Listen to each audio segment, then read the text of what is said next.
ഇവൾക്കിപ്പോ ഒരു നിമിഷം പോലും നിങ്ങളെ കാണാതിരിക്കാൻ വയ്യെന്നായിരിക്കുന്നു. എന്റെ സ്നേഹം കൊച്ചിന് മനസ്സിലായി. സാറ് പോയിക്കോളൂ. Okay good night. ആ സാറേ, ഞാൻ ആലോചിച്ച് നോക്കിയപ്പോ സാറ് പറയുന്നതിലും ചില കാര്യങ്ങൾ ഉണ്ടെന്ന് തോന്നി. അഡ്വാൻസിന്റെ പകുതി സാറ് തന്നോളൂ. Thank you mister Satyavrata. Thank you very much. നാളെ തന്നെ 10 ലക്ഷം തന്നേക്കാം. Okay, good night. വരട്ടെ. ഈശ്വര, എന്താ അങ്കിൾ? ഒന്നുമില്ല, ഈശ്വരനെ വിളിച്ച് പോയതാ. എന്റെ പെട്ടി പോയേ, എന്റെ പണം പോയേ, എന്റെ പെട്ടി പോയേ. എവിടെയാ പെണ്ണ്? എവിടെ? കോട്ടേജ് 46-ലെ ആൾ എവിടെ? അവര് നൈറ്റിലെ കാലിബണ്ണി പോയച്ചു സാർ. എന്റെ ഭഗവാനെ, എന്നാ സാർ? എന്റെ പണം, എന്റെ പെട്ടി.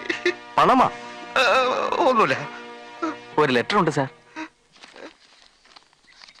പ്രിയപ്പെട്ട അങ്കിൾ, അങ്കിൾ ഉറങ്ങിയപ്പോൾ ഞാൻ പതുക്കെ എഴുന്നേറ്റു. പുറത്ത് അച്ഛൻ കാത്തു നിൽക്കുന്നുണ്ടായിരുന്നു. അങ്കിളുടെ പെട്ടികൾ എടുത്ത് മുറി കൊണ്ടുപോയി.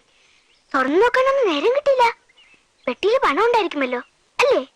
അച്ഛന് ക്യാൻസർ ആണെന്ന് പറഞ്ഞത് ചുമ്മാതാ. അങ്കിളും ഒരു ഫ്രോഡാണെന്ന് അച്ഛൻ പറയുന്നത് നേരാണ് അങ്കിൾ. അതുകൊണ്ടാ ഇങ്ങനെ ചെയ്യേണ്ടി വന്നത്. Okay, good bye. എല്ലാം പോയി. മൂഷിക സ്ത്രീ പിന്നെയും മൂഷിക സ്ത്രീയായെന്ന് പറഞ്ഞതുപോലെ ഉടുതുണിക്ക് മറുതുണി ഇല്ലാതെ നിൽക്കുകയാണ് ഞാൻ.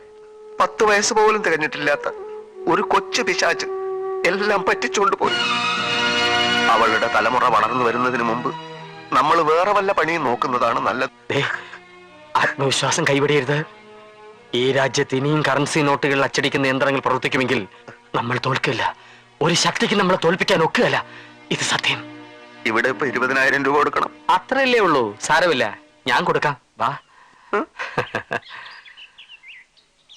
അയ്യോ, ആ കാണുന്ന എന്താ?